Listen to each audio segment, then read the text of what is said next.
7 things that I wish I knew earlier before getting into the Airbnb business that'll save you a lot of time, energy, and money. And it did the same for me. So number 1 is you're gonna want to lower your cleaning fees. I think a lot of people right now, when you're going to an Airbnb, it has this negative connotation where Airbnb fees for cleaning are so high. Sometimes the cleaning fee is actually higher than the daily rate that you're asking for.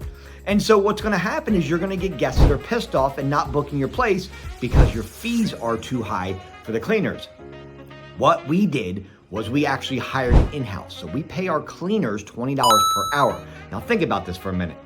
If you have a property that you are renting right now on Airbnb and you're charging $150 and it takes them 3 hours to clean the property, then you're paying $50 per hour, as opposed to what I'm doing is paying $20 per hour. So I can make my cleaning fee $60 where your cleaning fee is $150.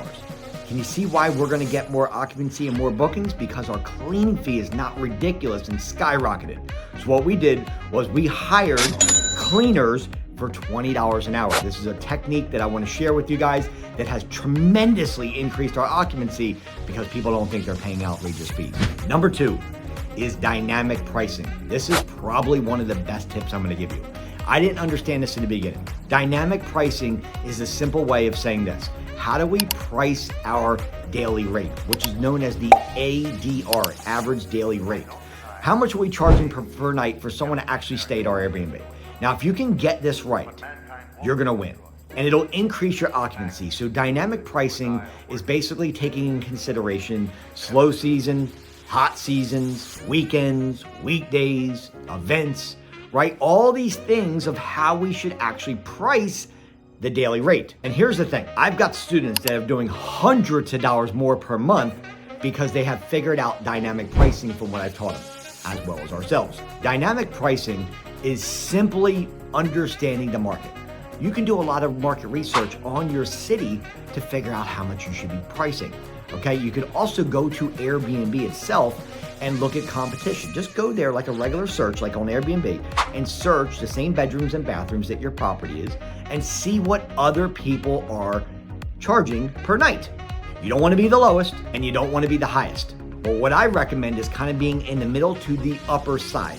Okay, now, if you see someone on Airbnb that has all the prices every day, weekends and weekdays, all throughout the month, the same exact price, they don't know dynamic pricing. Your numbers should not be the same.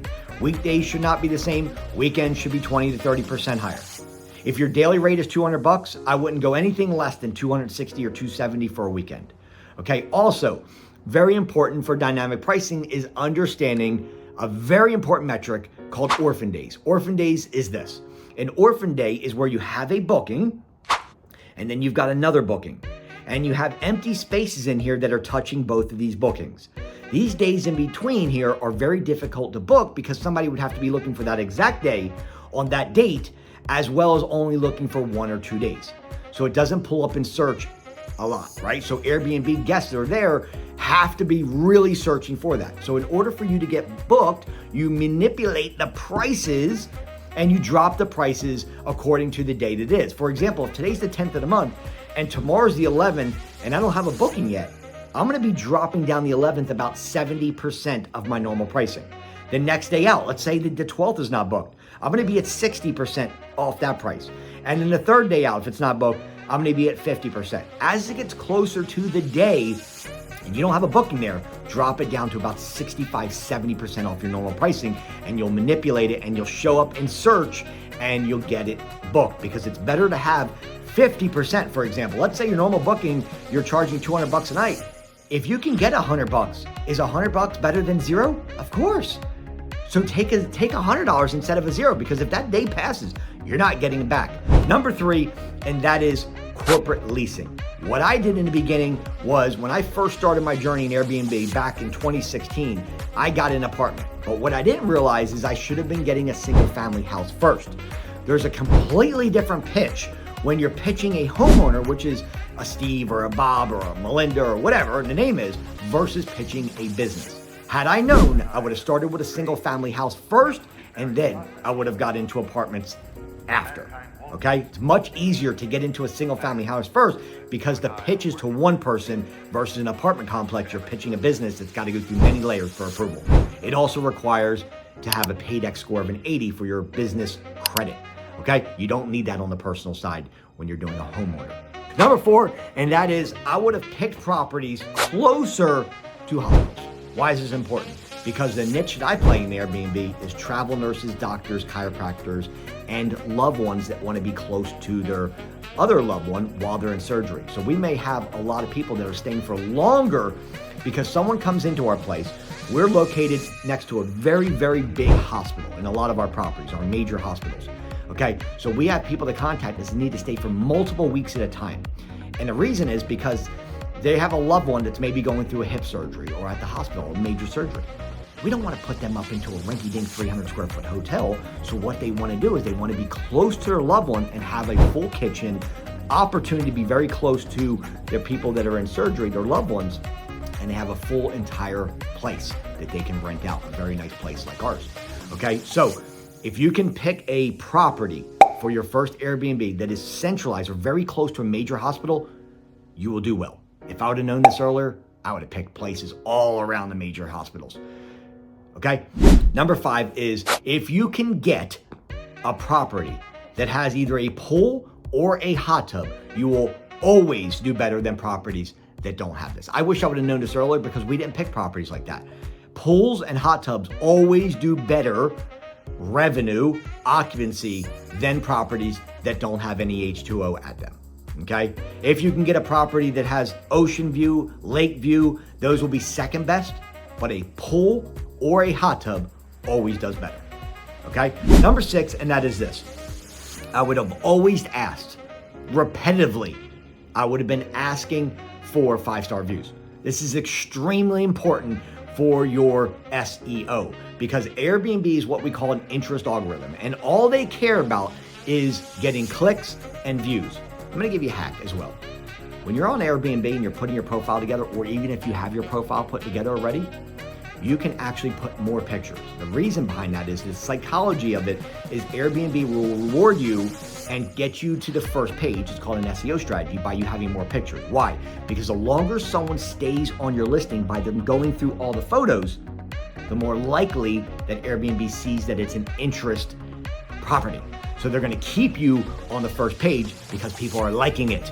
So the more photos you have, I always suggest more than 40 photos, you're gonna do better than having someone, if you have 10, 15 photos where somebody could go through it really quickly and move on to the next listing. Okay, more photos. When you're talking about 5-star views, the secret is to actually review the people quickly. So when people leave your Airbnb, you're gonna get an email that says, hey, would you like to review James? When you review them and give them a positive review, they are gonna get a notification and have the opportunity to give you back a 5-star view. The more 5-star views you have, the SEO sees that with Airbnb, and Airbnb says this property is liked, this property is viewed a lot, this property is doing well, and they're gonna get you to the first page. And let me tell you why it's important to be on the first page. Because if you get put on the second page or third page of Airbnb, you can basically rest assured that you're gonna get less bookings, less opportunity, and essentially that means less money, right? Because the reality is this. When you get put on Airbnb's second page, it's like being put on Google. You guys ever go on Google on the first page and then go down to the bottom, hit the number 2? Nobody does that. Same thing with Airbnb. Nobody's going to the second page. So to keep yourself on the first page, review somebody really quickly and then ask them repetitively, hey, do you get a chance to do that 5-star view? A 5-star view helps us increase our occupancy. A 5-star review helps us tremendously get it ready for the next person and show them if it's a good place. Would you mind doing a 5-star review? Continue to ask and ask and ask and email and text them over and over again. You have their contact information after they booked with you. Ask, ask, ask. The more 5-star views you get, the more chance you're gonna be on the first page of Airbnbs, and that means more bookings for you. Okay, now, last but not least, I'm gonna tell you this. I would have scaled much faster. Had I known this earlier, I'd have hundreds of properties right now, but I didn't. I thought the game was to get one property here, and so what I did was just getting single family houses. Here's a method I teach my students now, and the method is this. What you wanna do is you wanna get 1 or 2 single family houses first. get your feet wet, understand the business of how Airbnb works, right? Understand the metrics of the cleaners, understand how it works with the guest communication. And then you can get into what we call corporate leasing. This is what I do now. Corporate leasing with my partner and I, what we do is we go to apartment complex and we get 5 or more units at one time. Now, if you can imagine what one property would do for you, can you imagine what 5 properties at one time would do? It's a game changer. So what we're doing now is we're going to an apartment complex known as corporate leasing.